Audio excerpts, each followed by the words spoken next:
En 1986, un jeune Mike Tyson était sur le point de devenir le champion incontesté des poids lourds. À seulement 19 ans, sa force et sa vitesse étaient impressionnantes. Il avait remporté tous ses combats par KO, ce qui effrayait tous ses adversaires et captivait les amateurs de boxe du monde entier. Son prochain défi allait être un vrai test pour sa carrière.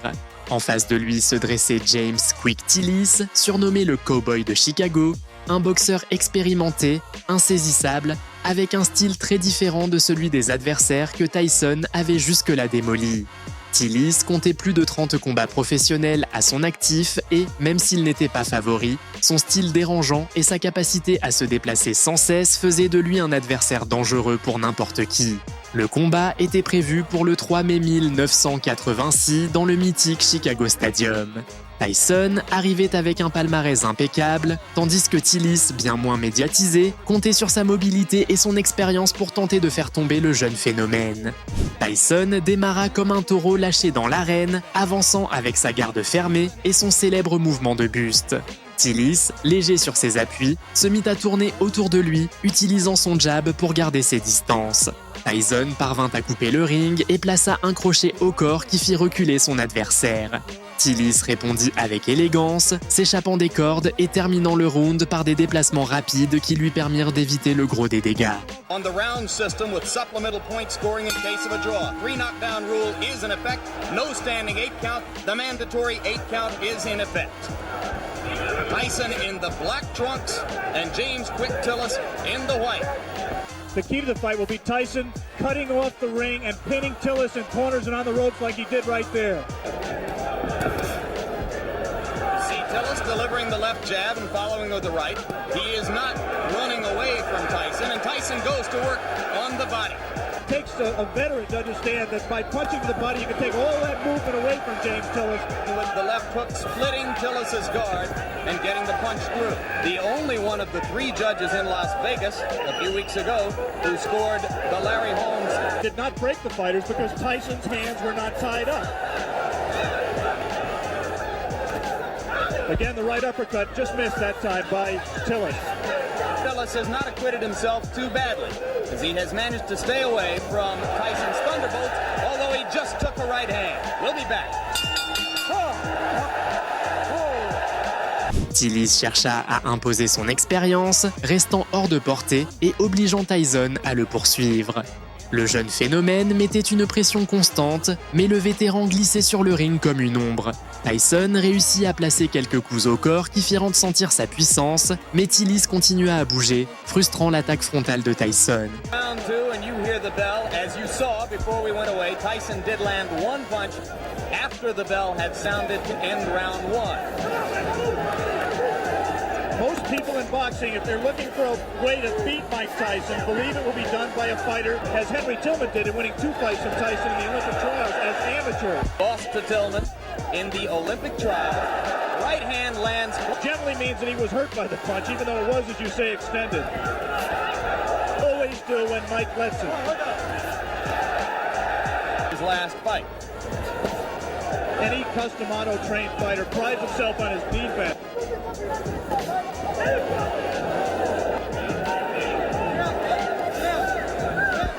A jab by Mike Tyson, a rare punch for him in his first 19 fights. Tillis knocked down 2 of them.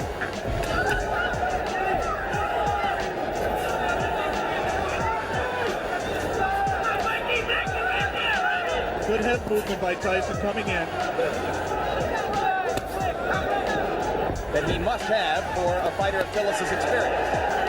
He won't knock Tillis out with it, but he will wear him down and bring his hands down so he can land punches to the head. Through the guard, around the face. And there's a right hand as Tyson continues to land and round 2 ends. La stratégie de Tillis était évidente, bouger, esquiver et survivre. Chaque fois que Tyson s'approchait, Tillis changeait d'angle et sortait de l'échange. Tyson parvint à l'acculer brièvement contre les cordes et envoya une combinaison rapide qui ébranla le vétéran. Tillis, avec toute son expérience, s'agrippa un instant avant de revenir au centre du ring, évitant ainsi le pire. Round three, more than 8,000 people here in the Glens Falls Civic Center, almost all of them. Aggression is out of Mike Tyson. He is keeping his distance. He's trying to learn how to box with James Quick Tillis. He had been working with him for the last 6 weeks, tying up Tyson's arm. Just one punch for Mike, and that's not typical. He has to put punches together when he gets inside. That in his previous 19 appearances. Remember against Jesse Ferguson, look at the hand speed by Tyson. We'd like to alert our local stations along the line that to survive for the most part. The punch that turned the fight around was a combination, actually, a right. Look at that. This is an important learning experience for Mike Tyson. He's going to have to be able to handle a Quick Tillis to get to the top of the even. He is right now. And Quick Tillis is not going to be around long fighting that way. Again, he scores with round three coming to a close. And Mike Tyson warms to the task once again as the round comes to a close. Tyson accentua la pression. Ses coups au corps commencèrent à faire effet et Tillis ne se déplaçait plus avec la même fraîcheur qu'au début du combat. Un crochet du gauche toucha son visage, le faisant reculer, le regard dur. Malgré tout, le vétéran continua à miser sur le mouvement, tournant autour de Tyson et évitant les échanges prolongés. Beginning of round four, Jim Lampley with Alex Wallow in Glens Falls, New York, and 3 to Mike Tyson. Right hand, and a good left hook. You should put punches together, punch in combination. Tillis has to offer in the way of the uppercut, and that one left hook was scored. Tyson now appears to be a little less shy about stepping up inside. When he's fresh like this, switches left-handed. Tillis is a converted southpaw. Missed slightly for Tyson. But how low he gets to duck under those punches.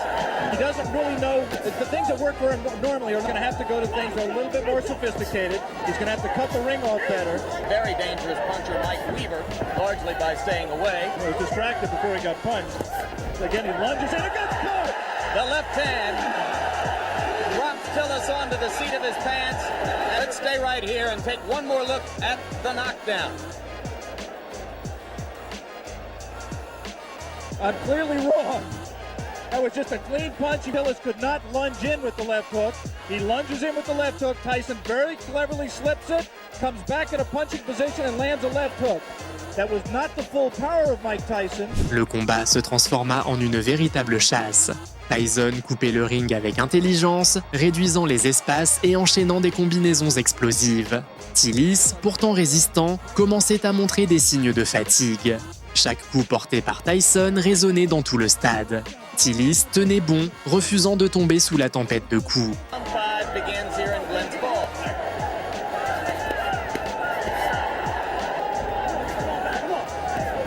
Tillis still willing to trade leather with Tyson. I don't think that was a punch. The knockdown punch did not look to me to be the beginning of the end. He might have learned not to lunge so badly with the left hand, though. He is a body puncher. He has it. He just isn't using it. So far, he does not look hurt, as Alex pointed out. Looks rather fresh.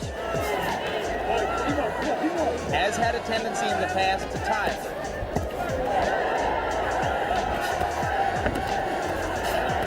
The opportunity is there for him to do a lot of damage. There, he gave a half-hearted effort at that combination we talked about, the right to the body and the right uppercut. And that's what he has to do with Tillis. He has to keep punching. He's just letting isolated punches go. Like a single left hook. And that was on January 25. Two good short chopping right hands by Tillis. Tyson waiting for Tillis to open up. And those two body punches, I think, indicate that Quick Tillis was hurt by those two body punches. And the right hand got through the guard onto the cheek of Tillis. Is that he knows how to close out a round and leave an impression in the minds of the judges. La différence physique commençait à se faire sentir. Tyson décocha une droite puissante qui fit vaciller Tillis pendant un bref instant. Le cowboy parvint à rester debout, s'appuyant sur les cordes avant de s'échapper au bon moment. Le public commençait à sentir que le chaos pouvait arriver à tout moment. He was exhausted at the end of his 8-round fight with And now it becomes clear that Tillis will last long. 9-round for Tyson because of the... Alex, I have it 4-0-1 for Tyson. I've not given Tillis a There's two ways of looking at what Mike is doing. One way is to say that he's pacing himself, he's waiting for the opening. very few times, perhaps the only time in the bout we've seen it. But again, he comes on at the end of the round. Tyson sentit que le moment approchait. Il coinça Tillis et le pilonna avec une série de crochets au corps et à la tête. Le vétéran tenta de répondre avec quelques coups isolés, mais la pression était trop intense. Sa respiration devenait lourde et ses jambes ne répondaient de plus avec la même légèreté. Curiously docile fight so far. Right here, like he's waiting for Tillis to make the fight, to come to him. Always tired late. Bo Williford and Gary Bentley helped his stamina, and I think he also trained harder for this fight. He realizes this fight means everything to him. Class 5. And Bo Williford, Steven Spielberg and crew in Los Angeles, where they called him Dark Gable. There's a right hand by Tyson. And the uppercut.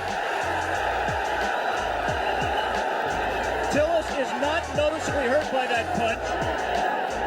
Nice cut. Mike was a little bit extended with the punch, did not have the proper range for full power. Now he's at the right range. Punching at the body when Tillis grabs him behind the head. Tillis landed a left, didn't seem to phase Tyson at all. We will stay here between rounds, as it is Tillis who tries to...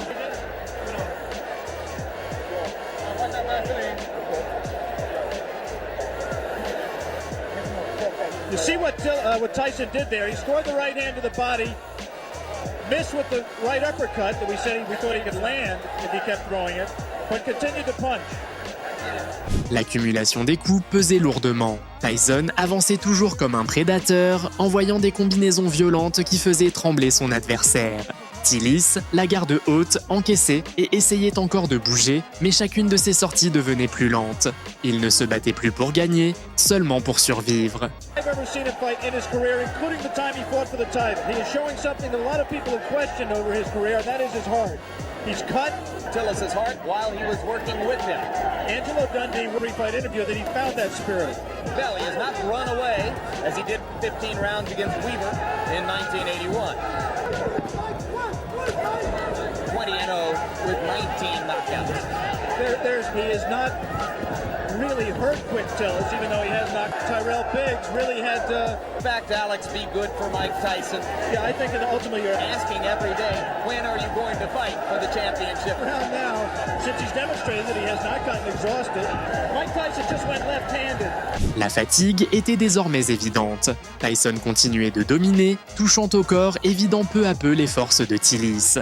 Lors d'un échange, Tyson envoya un crochet brutal qui fit chanceler dangereusement le vétéran. Tillis parvint à rester debout, s'accrochant à son expérience et à sa fierté pour ne pas tomber avant la cloche. Mike Tyson said we would soon. And Henry Tillman recently scored a Cruiserweight title by scoring a sensational first-round knockout. Run through the Triple Crown this spring. Mike Tyson well ahead in the scoring, or so we would judge it, against James Tillis. Power punching that he can't solve. But secondly, it's also possible that Mike Tyson... And Tyson, again, is not busy during the clinches when his hands are free and he has a chance to punch. Landed a right hand. We have gotten to the end of round 9. We'll be back for the closer after this.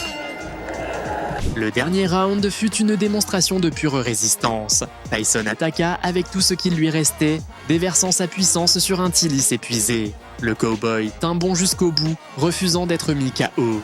Finalement, la cloche retentit. Victoire de Mike Tyson par décision unanime.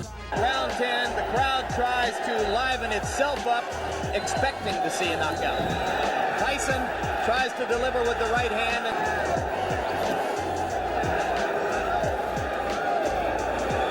This is the most power and zip he's had in his punches. At this, you can be sure he wants to keep the knockout string alive. Not going to take any unnecessary chances. He wants to win a decision, win a fight. He's done in his previous 19 fights, and he doesn't appear at this point to be going all out to satisfy them.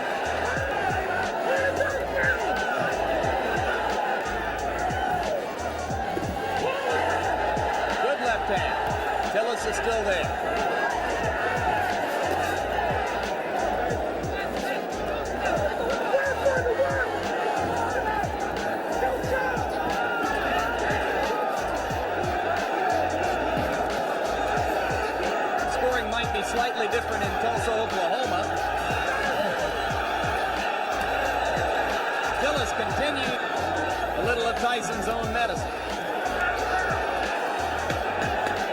It will be interesting to see how Mike reacts to this. Closing with a flourish. The bell is going to sound.